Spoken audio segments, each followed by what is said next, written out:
রঘু, এইভাবে কতদিন আর চলবে? জমিতে ফসলও ভালো হচ্ছে না, আমাদের সংসার চালানো কঠিন হয়ে পড়ছে। জানি না কুসুম, কত চেষ্টা করছি কিন্তু ফসল ভালো হচ্ছে না। গত বছরও বৃষ্টি ঠিকমতো হলো না। এবারও এমন করেই কি আমাদের জীবন কাটবে কুসুম? রঘু, দুঃখ করো না, তুমি এত চিন্তা করো না, কিছু একটা উপায় নিশ্চয়ই হবে। তুমি এত হতাশ হচ্ছ কেন বলো তো? রঘুদা, কি হচ্ছে? এত চিন্তা করে কি হবে? একটা সুখবর আছে। সুখবর?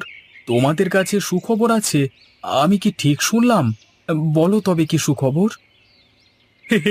আরে সোনাই নদীতে প্রচুর পুঁটি মাছ ধরা পড়ছে দাদা। ঝাঁকে ঝাঁকে মাছ। নদীর জল কাঁচের মতো পরিষ্কার হয়ে গেছে।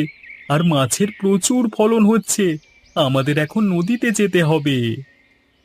হ্যাঁ রঘুদা, আমরা যদি এই সুযোগটা নিতে পারি তাহলে আমাদের সবারই উপকার হবে। তুমিও আমাদের সাথে চলো। আমরা তোমাকে সাথে করে নিয়ে যাওয়ার জন্য এসেছি এখানে। হ্যাঁ দাদা, নদীতে এত মাছ আগে কখনো দেখিনি। এই সুযোগ হাতছাড়া করো না।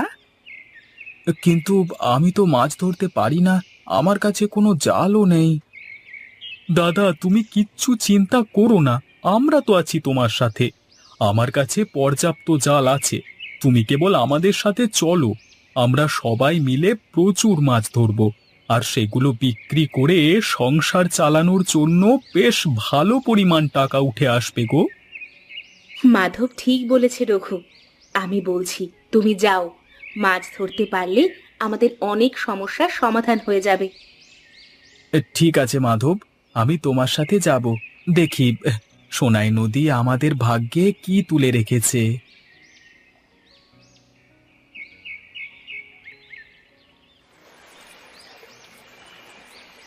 নদীটা আজকে সত্যি সুন্দর লাগছে মাধব, কিন্তু এত মাছ ধরা সম্ভব হবে কি? দাদা, নদীর সাথে মিলেমিশে যেতে পারলে সব সম্ভব। আজ আমরা অবশ্যই সফল হব। আমাদের সফল হতেই হবে। আমাদের চেষ্টা করতে হবে দাদা। নদী আমাদের কখনো নিরাশ করবে না। আমি সব সময় বলি, সোনাই নদী আমাদের সকলের বন্ধু। দাদা দেখো, এখানে জাল ফেললে ঠিকই মাছ উঠবে। আমি প্রথমে জাল ফেলছি, কেমন?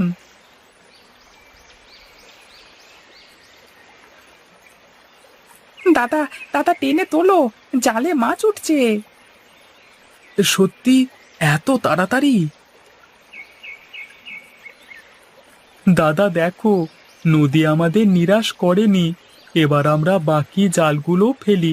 সবাই মিলে ধরলে প্রচুর মাছ পাবো। মাধব, মাধব তুমি ঠিকই বলেছিলে। আমরা আজ বেশ অনেকটা পরিমাণ মাছ তুলতে পারবো।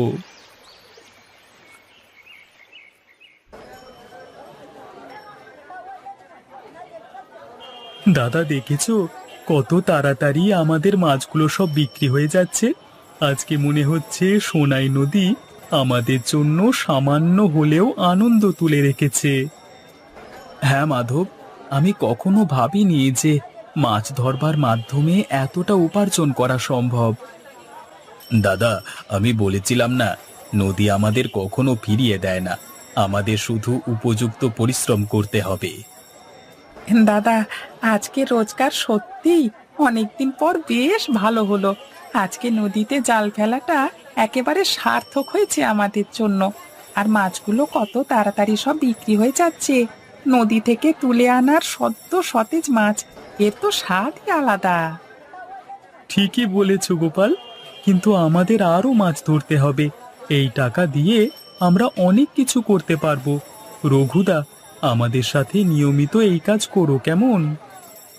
হ্যাঁ মাধব, আমি তোমার সাথে আছি। আমাদের এই সাফল্যের পথেই চলতে হবে। কিন্তু তোমরা কথা দাও, আমাকে মাছ ধরতে হয় কিভাবে সেই কৌশল শিখিয়ে দেবে। আমিও তোমাদের সাথে মাছ ধরতে চাই। শুধুমাত্র তোমরা মাছ ধরবে আর আমি জাল তুলে নিয়ে আসবো, তারপর তোমরা তোমাদের রোজগার থেকে আমাকে অংশ দেবে, সেটা হতে পারে না। আমাকে কাল থেকে তোমরা মাছ ধরা শিখিয়ে দেবে। কোন কৌশলে তোমরা নদীতে জাল ফেলো, কিভাবে জাল ফেললে বেশি পরিমাণ মাছ কম সময়ের মধ্যে উঠে আসবে, এই সব কিছু আমি তোমাদের কাছ থেকে শিখতে চাই। শেখাবে তো? অবশ্যই শেখাবো।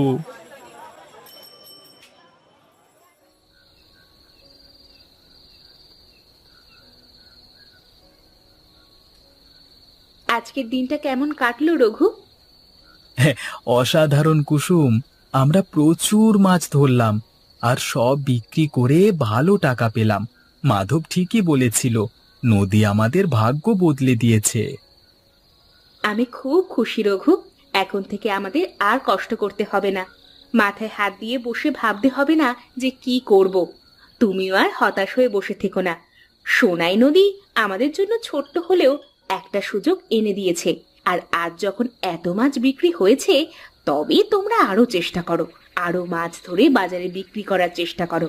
আমার বিশ্বাস আমাদের এই দুর্গতি কেটে যাবেই।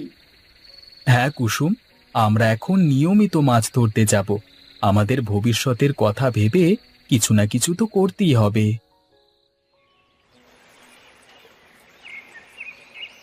মাধব, দেখেছো, এখন আমাদের পুরো গ্রাম নদীতে মাছ ধরছে।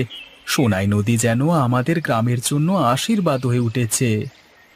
হ্যাঁ দাদা, আমরা সবাই মিলে এখন অনেক ভালো আছি। গ্রামের কেউ আর অভাবে নেই, সবাই খুশি, সবাই শান্তিতে আছে। রঘু, মাধব, তোমাদের সাথে কিছু কথা বলতে এসেছি। কাকা, কিছু বলবার আছে? হ্যাঁ বাপু, সোনাই নদীর জল যেভাবে দ্রুত কমে যাচ্ছে সেটা আমার ভালো লাগছে না। আমাদের অতিরিক্ত মাছ ধরবার কারণে হয়তো নদীর স্বাভাবিক জলের স্তর নেমে যাচ্ছে। কিন্তু কাকা, আমরা তো সবাই মাছ ধরছি, এতে তো আমাদের উপার্জন হচ্ছে, আমাদের ঘর চলছে।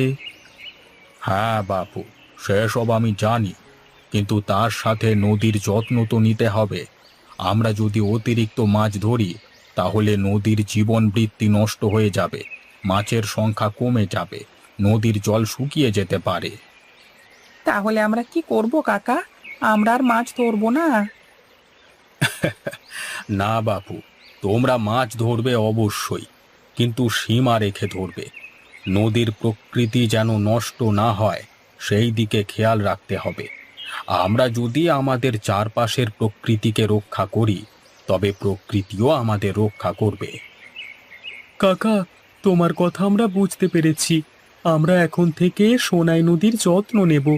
আমরা সবাই মিলে নিয়ম করে মাছ ধরব, নদীও সুস্থ থাকবে এবং তার সাথে আমাদের জীবিকার ক্ষেত্রেও কোনো রকমের অসুবিধা না দেখা যায়।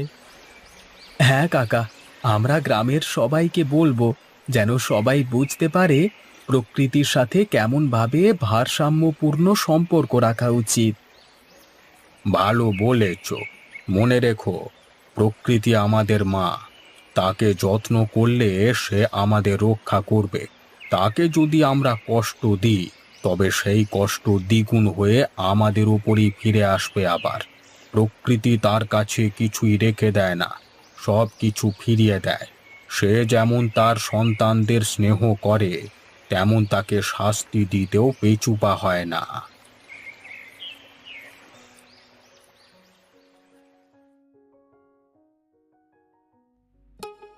রঘুদা, মাধব ভাই, তোমাদের জন্যই আজ আমাদের গ্রামে সুখ শান্তি।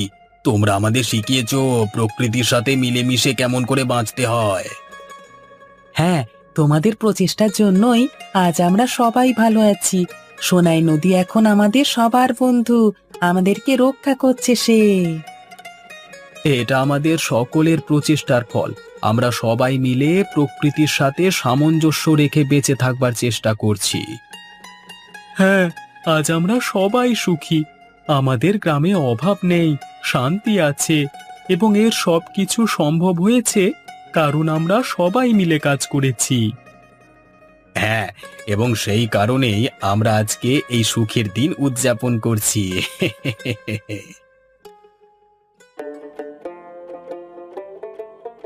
রঘু, তোমার পরিশ্রম আর সততার ফলে আজ আমাদের জীবন শান্তিতে ভরে গেছে। আমাদের সংসার এখন সুখে ভরা। হ্যাঁ কুসুম, আমরা নিজেদের পরিশ্রমে আমাদের জীবনে পরিবর্তন এনেছি। মাধব, সুরেশ, গোপাল সবার সাথে মিলে আমরা এখন ভালো আছি। আর সবচেয়ে বড় কথা, আমরা সবাই মিলে সোনাই নদী এবং প্রকৃতির যত্ন নিয়েছি, তাই প্রকৃতিও আমাদের সাথে ভালো ব্যবহার করছে। হ্যাঁ রঘু, প্রকৃতির সাথে মিলেমিশে থাকা